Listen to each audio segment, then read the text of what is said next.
Bonjour, bonjour, j'espère que vous allez bien. Aujourd'hui, je vous retrouve pour une petite vidéo très rapide. Ce sera une vidéo scrapbooking pour vous montrer comment je réalise ce type de cartes.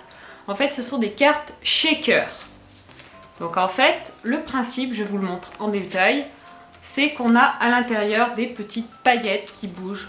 Je ne sais pas si vous verrez bien la caméra.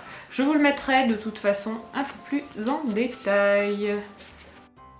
Donc si la réalisation de cette petite carte vous intéresse, restez avec moi.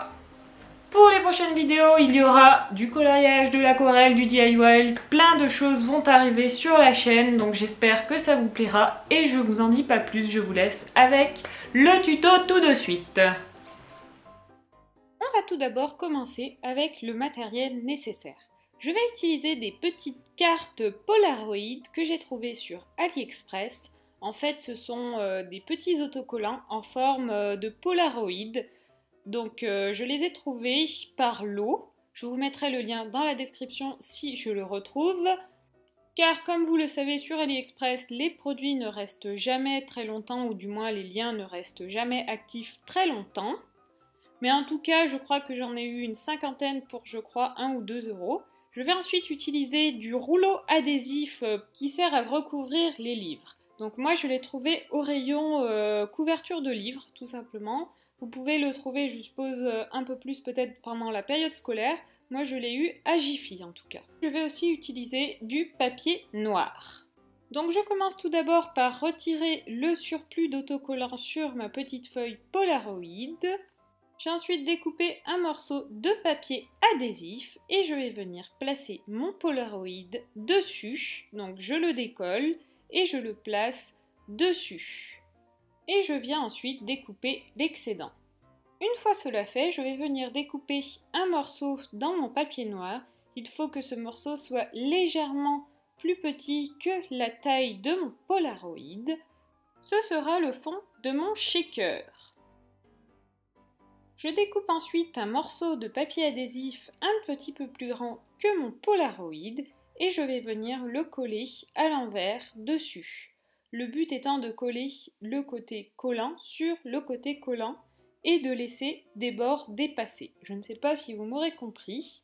Mais on va ensuite utiliser le papier adhésif restant pour pouvoir fixer notre fond.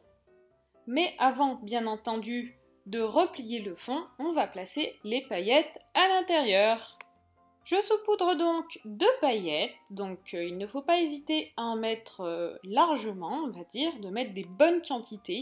Donc moi, ce sont des paillettes que j'ai eues sur AliExpress. Vous pouvez les retrouver dans ma vidéo haul, je vous mets le lien dans le petit i. Et ce que je fais, c'est que je mets des paillettes de différentes tailles, car je trouve que cela rend beaucoup mieux. Mais après, ce n'est que mon avis personnel, vous pouvez mettre les paillettes que vous voulez. On va ensuite venir replier la partie noire sur notre petit shaker. On replie en fait le fond et on vient le sceller avec le papier adhésif qui restait sur les bords. Il faut bien faire attention à bien le sceller entièrement, sinon les paillettes vont sortir du shaker. Et voici ce que ça donne une fois le shaker terminé. Donc je trouve que c'est super sympa, les paillettes se déplacent bien à l'intérieur, je trouve que ça rend très bien. On va maintenant le placer sur sa carte, car bien sûr on ne va pas le laisser comme ça. Donc moi ce que j'ai fait, c'est que je l'ai fixé sur une carte noire avec du scotch double face que j'avais pris chez Action, mais vous pouvez aussi bien le coller si vous n'avez pas de scotch double face. Je vais maintenant écrire sur le bas de la carte le mot Love avec un petit cœur. Donc je commence au crayon de papier et je vais pouvoir ensuite le repasser au marqueur blanc. Si vous avez des feutres Posca, c'est l'idéal. Moi j'utilise un marqueur pour le vert que j'ai trouvé chez Action, mais je trouve que le blanc n'est pas très intense, il n'est pas complètement blanc, il n'est pas comme je le souhaiterais. Donc si vous avez un Posca blanc, c'est le moment de l'utiliser. Et voici le résultat. Je ne sais pas vous, mais moi, honnêtement, je suis complètement fan. J'adore le principe des cartes shaker. Je les adore tellement que j'en ai fait une deuxième.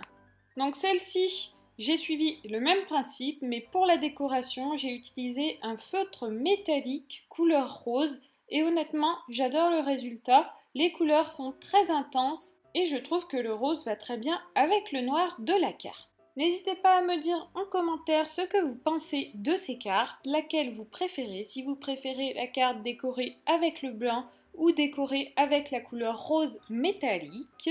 En tout cas, moi j'ai adoré réaliser ce type de carte qui est vraiment super original et super tendance. Et voilà, cette petite carte est maintenant terminée. J'espère que cette petite vidéo vous aura plu. N'hésitez pas à me dire si vous voulez que je fasse plus de vidéos DIY, scrapbooking, des choses comme ça, de création de petites choses.